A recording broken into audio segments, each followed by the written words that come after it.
Good morning students. जैसा कि मैं कक्षा शुरू होने से पहले प्रत्येक दिन आपको बताते रहता हूं कि हमें हमेशा वर्तमान समय में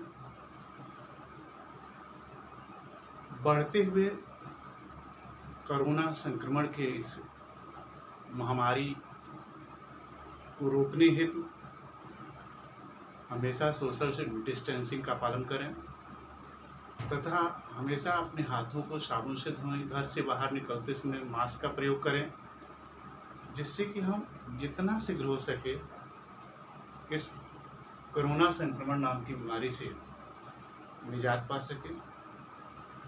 प्रतिपल मैं आपको इस बात का एहसास दिलाता हूं कि हमें हमेशा विषम परिस्थितियों में अपने लक्ष्यों की प्राप्ति करते रहना चाहिए। अतएव आज पुनः हम लोग आपकी कक्षा 6 से बसंत भाग 1 नामक पुस्तक के पाठ नादान दोस्त का अध्ययन करेंगे, जिसके लेखक प्रेमचंद्र जी हैं। आइए इस द्वितीय भाग में लेखक ने क्या लिखा है उसका अध्ययन करें। हम लोगों ने इतना पढ़ लिया था कि श्यामा और केशव दोनों मिलकर बड़ी चालाकी के साथ चिड़िया के बच्चे के हेतु कपड़े का छज्जा बना, कपड़े का एक बितान, एक विशेष प्रकार का चादर लगाकर उसे ढकने का प्रयास करते हैं।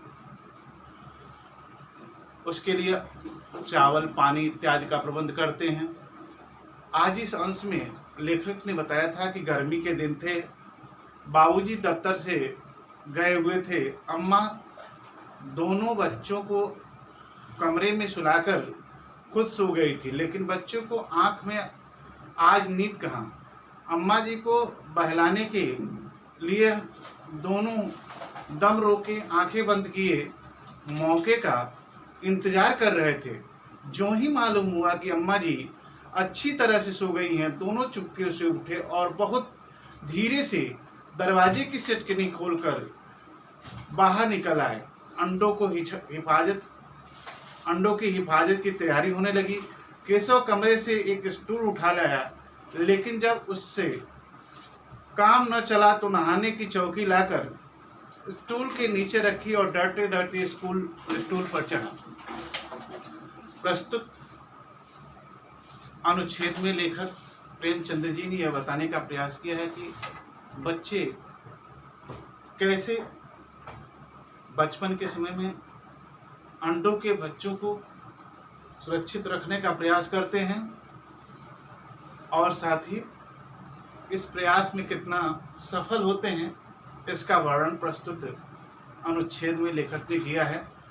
बताता है कि बच्चे सोने का एक नाटक करते हैं और उस नाटक के क्रम में जैसे ही माताजी सो जाती हैं, चुपके से घर की सिटकनी खोलते हैं और अंडों की हिफाजत के लिए स्टूल लाते हैं और उस स्टूल को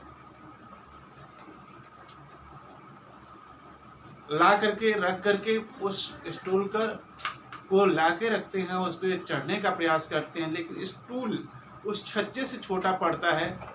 स्टूल एक छोटी सी चौकी लाते हैं, उस पर रखते हैं और उस पर रख करके चढ़ने का प्रयास करते हैं। आगे देखें ये छोटे छोटे दोनों बच्चे किस प्रकार से चिड़ियों के बच्चों के संरक्षण और संवर्धन की बात सोचते हैं। श्यामा दोनों हाथों से स्टूल पकड़े हुए थी। स्टूल चारों टांगे बराबर न होने के कारण जिस तरफ ज़्यादा दबाव पाता था जरा सा हिल जाता था।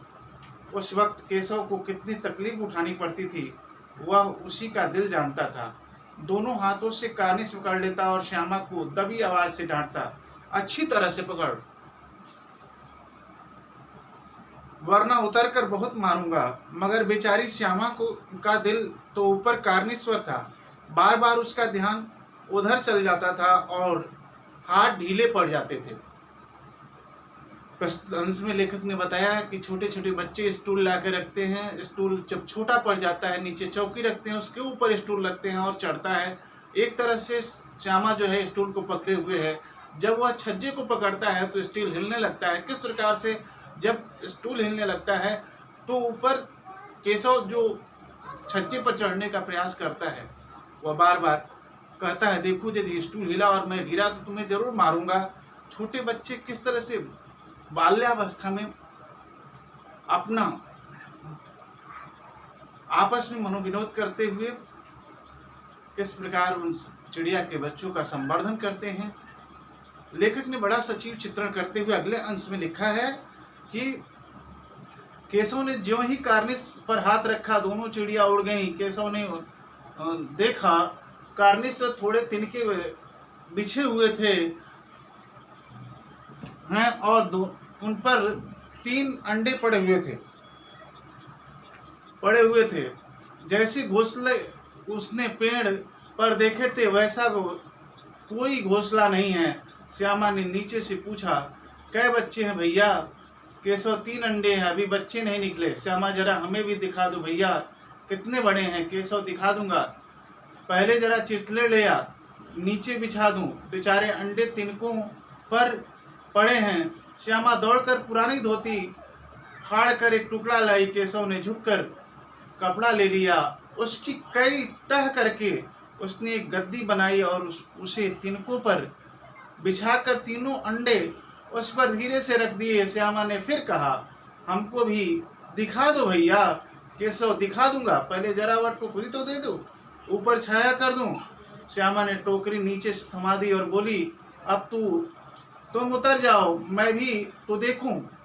केशव ने टोकरी को एक टहनी से टिका कर कहा, जा दाना और पानी की प्याली ले आ, मैं उतर जाऊं तो तुझे दिखा दूं। श्यामा प्याली और चावल भी लाई। केशव ने टोकरी को के नीचे दोनों चीजें रख दी और आहिस्ता आहिस्ता उतर आया। लेखक बताता है कि इस प्रकार स्टूल पर चढ़ा हुआ केशव छज्जे तक पहुंचता है और नीचे से कहता है कि लाओ एक पुरानी धोती का टुकड़ा लाओ, जिससे मैं एक लकड़ी के 2 जोड़ों को से आरोपित कर इनको तान दूं, जिससे अंडे सुरक्षित हो जाएं। उसके बाद एक कपड़ा नीचे बिछाया जाता है, उस पर अंडा रखा जाता है और अंडे रखने के बाद वहां दाना पानी का भी प्रबंध केशव और श्यामा के द्वारा किया जाता है। इस प्रकार दोनों बच्चों के मन में यह विश्वास हो जाता है कि अब अंडों से जो बच्चे निकलेंगे उनका लालन पालन भली प्रकार से हो जाएगा। श्यामा ने गिड़गिड़ा कर कहा, अब भी चढ़ा दो भैया। केशव, तू गिर पड़ेगी। श्यामा, न गिरूंगी भैया, तुम नीचे से पकड़े रहना।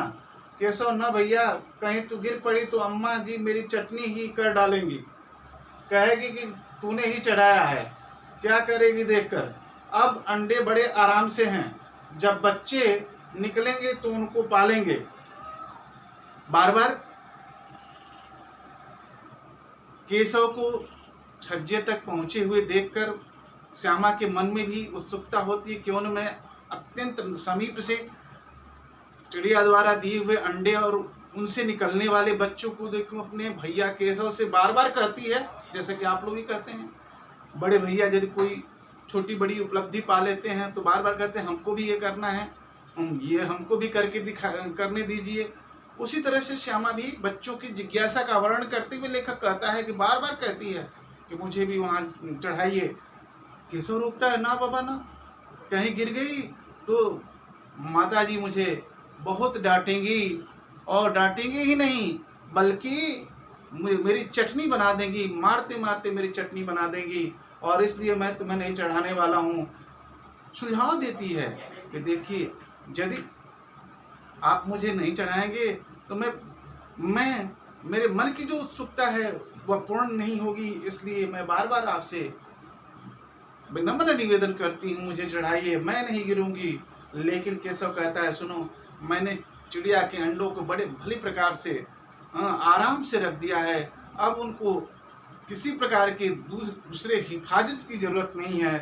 अब जब बच्चे निकलेंगे तब उनका हम पालन करेंगे। दोनों चिड़िया बार बार कार्निस्वर आती हैं और बगैर बैठे उड़ जाती हैं। केशव ने सोचा हम लोगों के डर से नहीं बैठती हैं। स्टूल उठाकर कमरे में रखाया, चौकी जहां की थी वहीं रख दी। श्यामा ने आंखों में आंसू भरकर कहा, तुमने मुझे नहीं दिखाया, मैं अम्मा जी से कह दूंगी।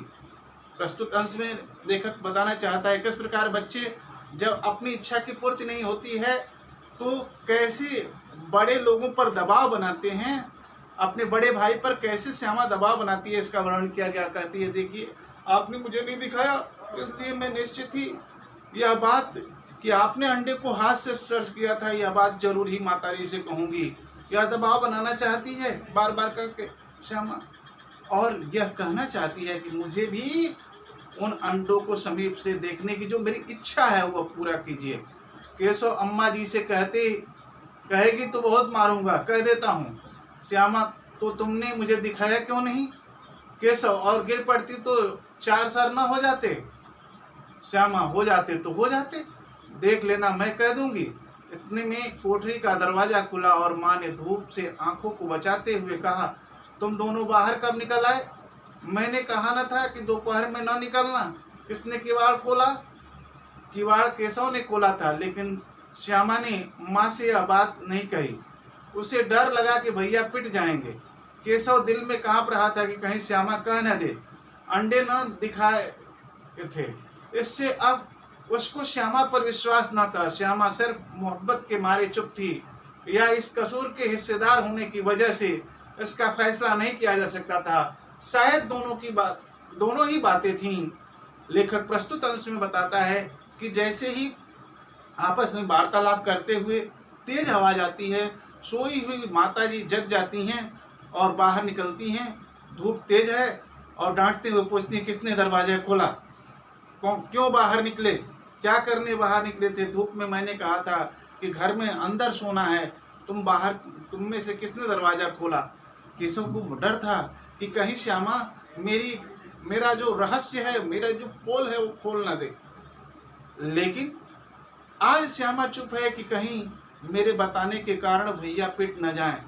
प्रेम है अपने भाई के प्रति, इस कारण चुप है, या इस कारण चुप है। लेखक कहता है कि मैं भी इस अपराध में सहिस्सेदार हूँ, इस कारण चुप है।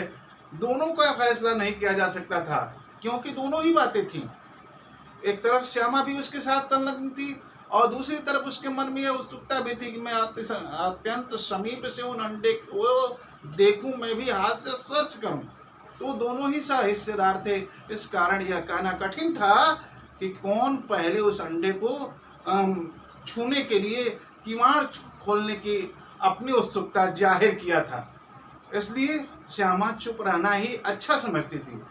अगले अनुच्छेद में लेखक कहता है कि माँ ने दोनों को डांट डबक कर फिर कमरे में बंद कर दिया और आप धीरे धीरे उन्हें पंखा झलने लगी। अभी सिर्फ 2 बजे थे, बाहर तेज लू चल रही थी। अब दोनों बच्चों को नींद आ गई थी। इस प्रकार माँ ने पुनः दोनों बच्चे श्यामा और केशव को डांट डपट करके अंदर कमरे में बंद कर दिया।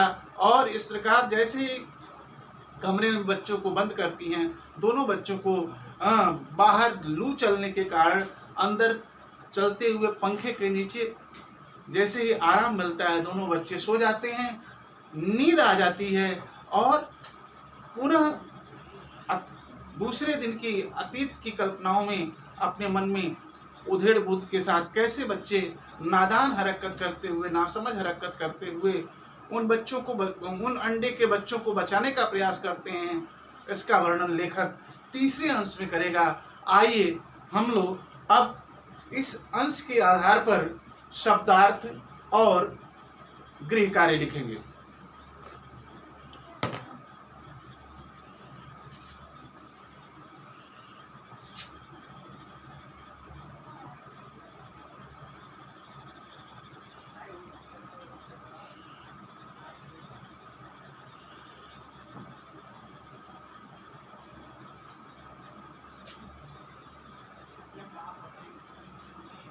हिस्सेदार, हिस्सेदार,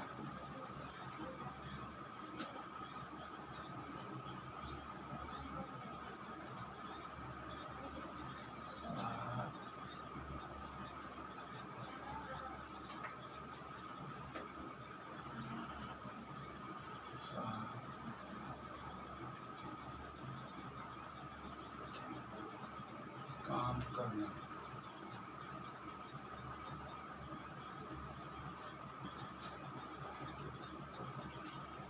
या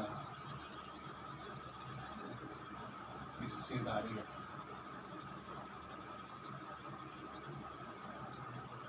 दूसरा है मोहब्बत, प्रेम। मोहब्बत का अर्थ है प्रेम। तीसरा है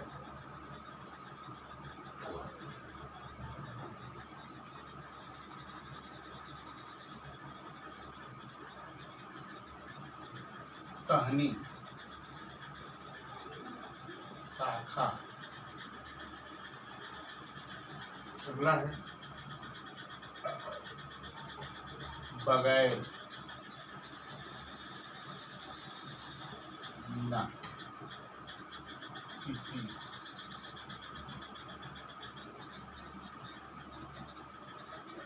गिड़गिड़ाकर,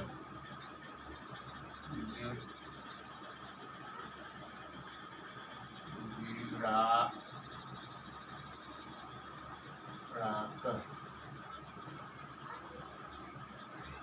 रूधे कंठ से, रूधे कंठ से।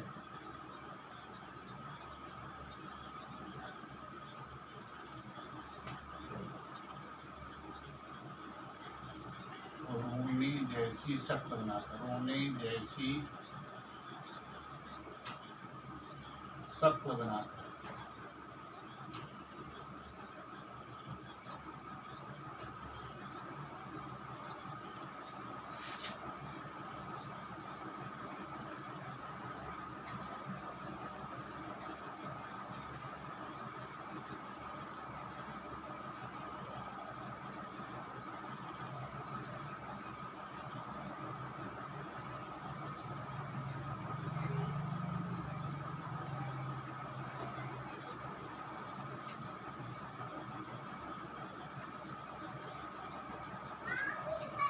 सिक्किनी,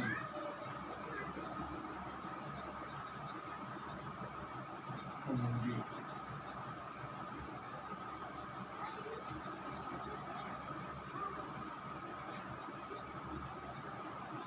हिफाजत,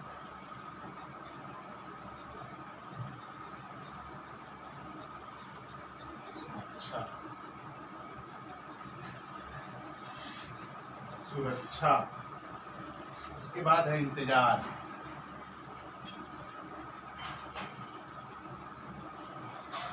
प्रतीक्षा,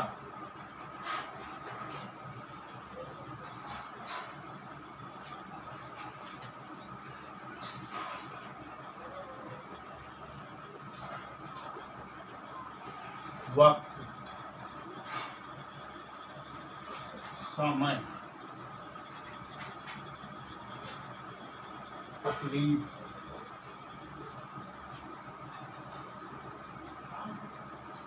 कष्ट,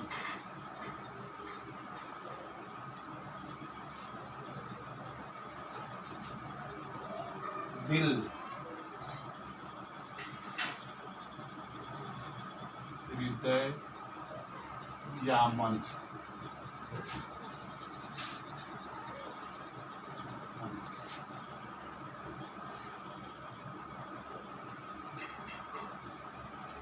इस प्रकार देखें एक बार फिर, शब्दार्थ में हिस्सेदार का अर्थ साथ साथ काम करना या हिस्सेदारी रखना। दूसरा शब्द है मोहब्बत, जिसका अर्थ है प्रेम। टहनी का अर्थ है शाखा। बगैर का अर्थ है बिना किसी। गिड़गिड़ा का अर्थ है रूधे कंठ से, रोने जैसी शक्ल बनाकर। सिटकनी का अर्थ है कुंडी, और दूसरा शब्द आया है हिफाजत, जिसका अर्थ है सुरक्षा। इंतजार का अर्थ है प्रतीक्षा। वक्त का अर्थ है समय, और तकलीफ का अर्थ है कष्ट। दिल का अर्थ है हृदय या मन। आइए हम लोग इसके बाद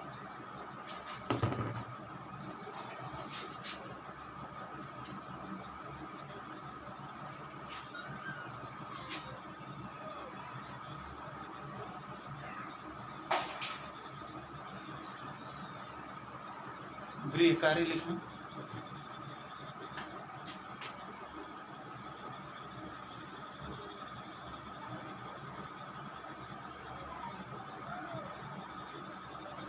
गृहकार्य।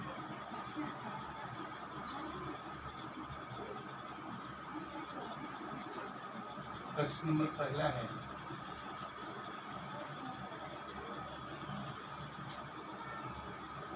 नादान दोस्त भाग 2 के शब्दार्थ को लिखिए। पहला प्रश्न हुआ। दूसरा प्रश्न है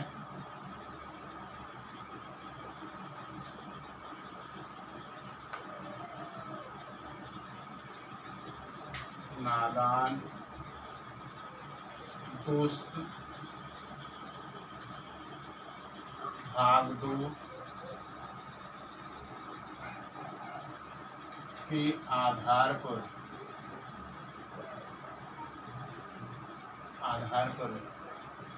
20 लघुत्तरीय प्रश्नोत्तर लिखिए।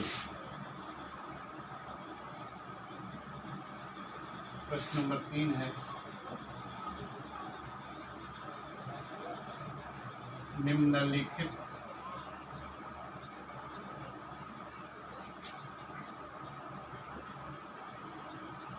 शब्दों के 3 पर्यायवाची शब्द लिखो। पहला शब्द है पक्षी, दूसरा शब्द है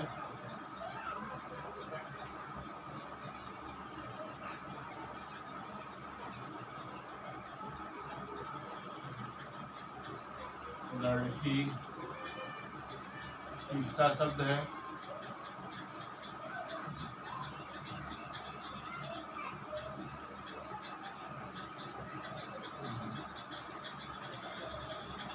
बालक,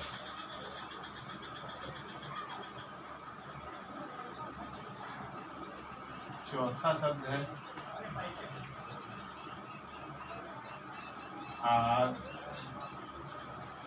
पांचवा शब्द है पानी,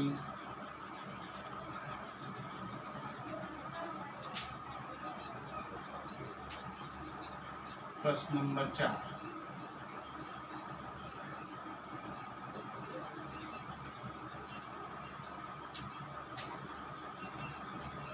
आप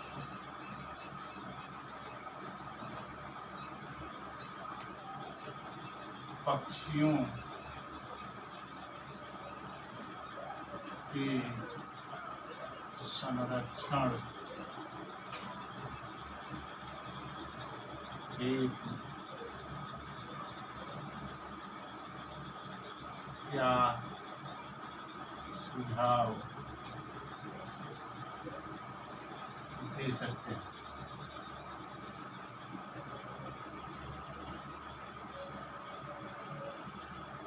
या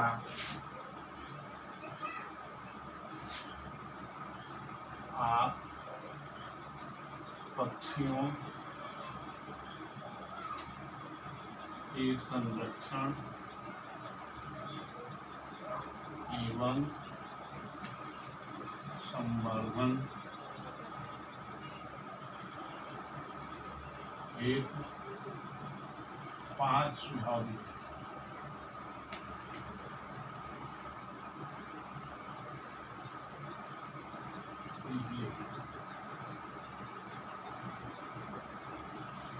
आइए एक बार फिर गृह कार्य कुछ जान ले। प्रश्न पहला है नादान दोस्त भाग 2 के शब्दार्थ को लिखिए।